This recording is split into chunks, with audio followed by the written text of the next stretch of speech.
Pour la sortie du nouveau film de Chucky, Cult of Chucky, je me suis revu les 6 films de la saga et me suis demandé en quoi cette petite poupée rousse est devenue un emblème du cinéma d'horreur, au même titre qu'un Jason Voorhees, Michael Myers ou Pennywise. D'ailleurs, j'aurais pu faire une vidéo aussi pour la sortie de la nouvelle adaptation de It, mais celle de Chucky me tenait plus à cœur. Je dois de toute façon parler de It en fin d'année et je ne préfère pas m'avancer. Bref, pourquoi cette saga connue de tous eut le droit à un tel succès alors qu'il n'aurait pu rester qu'un film? C'est parti pour un mini cinéma.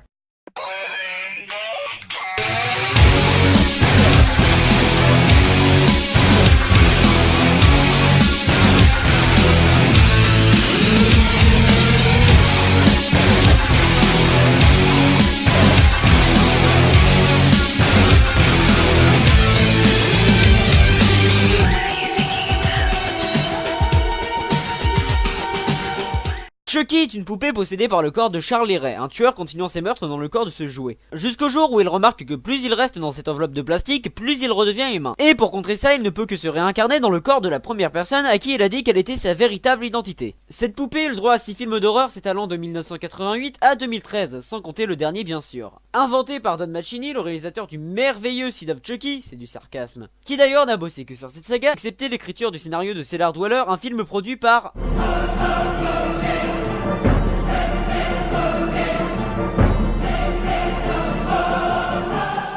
Ça, c'était pour replacer le contexte, on peut ainsi commencer la vidéo.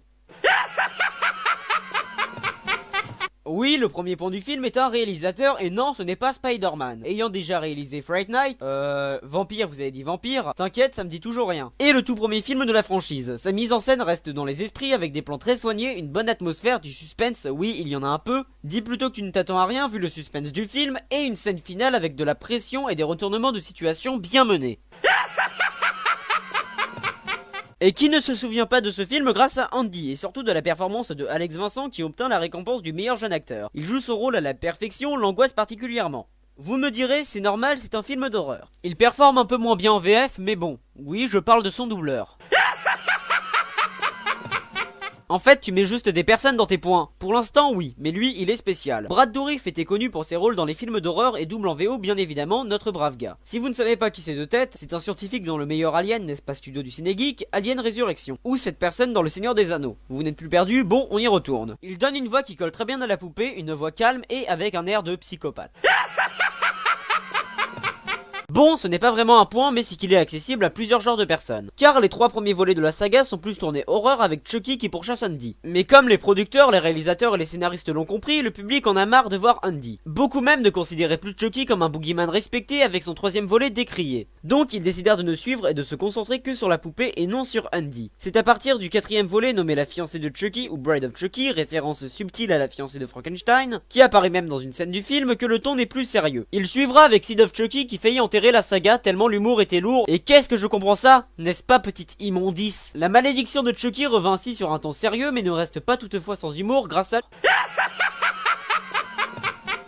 L'humour noir de Chucky est sûrement ce qui a le plus accroché aux spectateurs. Il y en a dans tous les volets de la franchise. Les tout premiers mots qu'il dit quand on découvre qu'il est dans le corps de la poupée est une panoplie d'insultes. Il est toujours en contradiction avec le ton sérieux du film et cette chute le rend à la fois drôle et sérieux. Les injures collent très bien à Brad Dourif d'ailleurs. Et ce que je pense être le point le plus important pour être la cause de son succès est...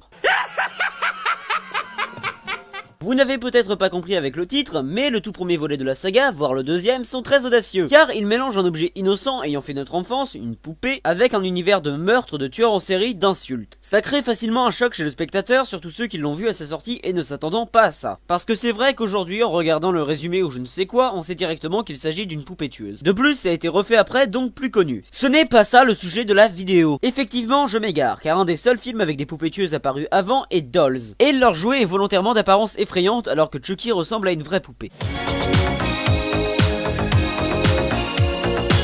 J'espère avoir été assez clair pour mon premier mini cinéma et aussi de vous avoir convaincu que au moins le premier volet n'est pas mauvais. En même temps, si vous voyez les personnes qui regardent les films comme ça, ouais, une poupée qui tue trop bien quoi. Et bah sachez que ce n'est qu'une partie des spectateurs. Jeu d'enfant obtint son public dès la sortie du film et battu en nombre d'entrées les films de la saga Halloween et Vendredi 13 en cette même année. Merci de m'avoir écouté, on se retrouve bientôt pour une vidéo bonus qui devrait normalement sortir. Et d'ici là, je vous dis à bientôt pour de prochaines critiques et n'oubliez pas de mettre votre poupée au placard.